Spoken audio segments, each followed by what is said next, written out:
What's up, YouTube? It is Dundee TV, and we back with another one, y'all. This is chapter 5. In this episode, we gonna be explaining hijacked communication and contracts, and basically how spells are put on you via music, movies, and social media. So without further ado, let's get right into it. I got pictures for y'all today. So, what is hijacked? Our language has been hijacked. The way we talk, the words we use, it's been hijacked, y'all. So what is it? Hijacked is unlawfully seized in transit and forced to go a different destination, or unlawfully seized in transit and used for one's own purpose. That's what happened to our language. Our language is a form of directions and information. The words we use are a guideline or a table of contents to express our needs and desires, our dislikes and hazards of the world. But if the language was hijacked and seized for one's own purpose, it can force you not to overstand your needs and desires, and it can actually throw you off from knowing what is actually hazardous and what is actually safe. So let's get into it. How you pretty much been hijacked out of your language, y'all. So as a child, I saw this movie called Crossroads, where a famous blues guitar player named Robert Johnson goes to the crossroads in Mississippi, Clarksdale, Mississippi, mind you, to meet the devil and sign his soul away to be one of the best guitar players. Now, I'm from Mississippi. The actual place the crossroads is located at, Clarksdale. I was born in Clarksdale, Mississippi. Lived there for 9 years of my life. And my grandmother actually had, or my granddad actually had, the movie Crossroads in the house. So I watched this movie multiple times. I was fascinated because she told me it took place in our actual town. So this blew my mind. So this guy here, this is Robert Johnson. This is the guy who pretty much sold his soul to be the best guitar player. In the scene in the movie, it showed you he couldn't read. When the devil pulled up on him with the contract, he damn near couldn't even talk. The devil knew exactly what he was there for, gave him the contract. He scribbled his name. As soon as he scribbled that name, he snatched that contract from him and sent him on his way. And he pretty much became a famous guitar player. Now, you got to watch the movie to figure out the rest and of what happened. So, contracts are a form of sorcery, and it's a form of legal hijacking the language. Contracts contain what's called legal jargon, right? The definitions to legal jargons can only be found, this is the crossroads, y'all, Clarksdale, Mississippi. But the definitions to legal jargon can only be found in a Black's Law Dictionary. This is the first edition in 1891. All right. In a Black's Law Dictionary, some words like human can have different definitions compared to an ordinary definition. So the word human in this book is not the same definition as it is in a regular dictionary, in a Oxford dictionary, or any other type of regular ordinary dictionary you read. Those definitions are completely different, more or less, than the definitions here in this book. Same words, guys, same words. So legal jargon are special words or expressions that are used by a particular profession, in this case law, or a group, and are difficult for others to understand. Legal jargon spoken to a person with no prior knowledge of the word and meaning is like hearing a foreign language, right? They may understand a word or two or know a word or two, but more than likely they won't be able to comprehend a thing. Most of a contract will read like gibberish to you and me, because I don't know a lot of definitions to legal jargon. So signing a contract you haven't read, or even worse, don't understand, is very dangerous. And it's the epitome of selling your soul, y'all. This is the epitome of selling your soul. Not knowing words, not knowing what things mean, and then signing your name to agree to these terms and conditions. All right. You're making an arrangement or an agreement without knowing the terms and conditions. The fact that most people languish in their language and they're using hijacked and curse words on a daily, the average person is doomed if they sign the contract, even if they read it or even have it translated by another lawyer. So these contracts, man, this is truly how y'all soul is being sold, y'all. The actual contract, y'all. Most people don't read it or get a lawyer to read it for them. They just sign it because it's an opportunity. We can name plenty of rappers that did this, and I know I can. But let's not get into that right now. Let's go and keep this ball rolling. So a spell is put on you first, right? Before you can sell your soul, a spell is put on you, right? Before your soul is sold, you must have a spell put on you. Movies, music, aka broadcasting. Alright, this is how spells are put on you. Movies and music and other forms of media is pretty much sorcery. Alright, today's programming reinforced the confusion by rewarding the degenerate drama as being something fun and exciting, y'all. They reward the degenerate drama by something to be fun and exciting, y'all. This was one of my favorite movies, and it's about selling dope. And this stuff, in a actual movie, is portrayed in a certain light to be entertaining. It makes you want to do it. It makes you want to imitate it subconsciously first. But let me get into what I wrote.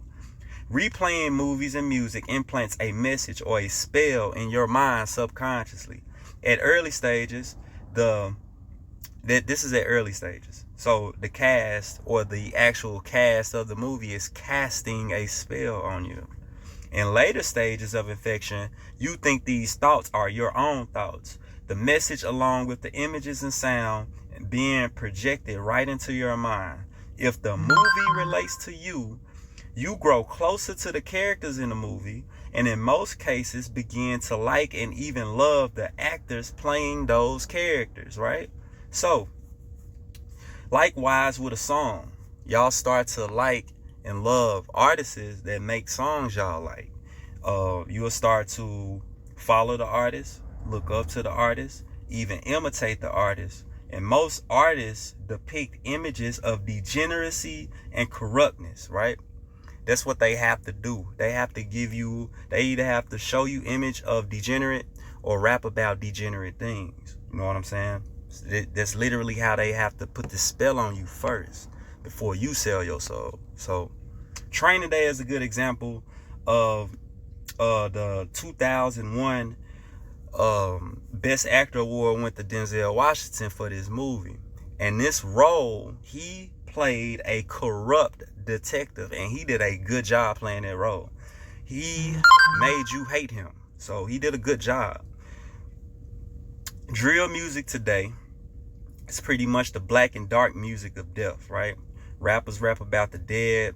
They disrespect the dead. They even disrespect the living, all right? And that type of music is taking over the minds of the weak. Rappers best glorified starting out being a real street nigga. I started out listening to real vulgar music when I started rapping. When I moved to Memphis, and this was one of my favorite groups I started clinging on to at the age of 10. So it's glorified. Real street niggas, field niggas. It's literally glorified. Being a robber, drug dealer, gang leader, etc. The more so-called respect is given when you have these so-called stripes. Mind you, these people you see on the screen right now is who I was listening to and who I was imitating, because I felt like that stuff was real at that point in time. You know, I'm 16, 17 years old and I'm listening to this music. I feel like this is real. This is what I'm putting as high standard. This is what I'm looking up to, y'all. So, I mean, I'm just being real about it. So, because real street niggas get more respect in our so-called culture. So, let's get to social medias, y'all. Let's get to social medias. So, social media follows what's modern and popular. So, all the social media still got to follow the status quo. So, popular songs, popular TV shows, latest news, latest tech, right? Social media is creating antisocial and narcissistic people, and it's setting the tone for what's to come. So it's literally setting the stage for something bigger, y'all. The elites, or should I say, I call them the pretenders, are creating an illusion of progression via all the shows, TV shows, the news and the tech. They want to create this thing of progression, but really there is no progression. Really, the pretenders want a zombified race, really, and they want to broaden the gap between the rich and the poor to levels never before seen, y'all. Never before seen. They want a zombified race of consumers and narcissists. So they don't want nobody taking nothing seriously. And in turn, you get demons, right? You pretty much get demons. I mean, you can call them trolls or whatever, but they take over the minds of the empty, right? So when you get your mind crammed with luxury stuff, all you think about is you. It's pretty much demons infecting you. That's it.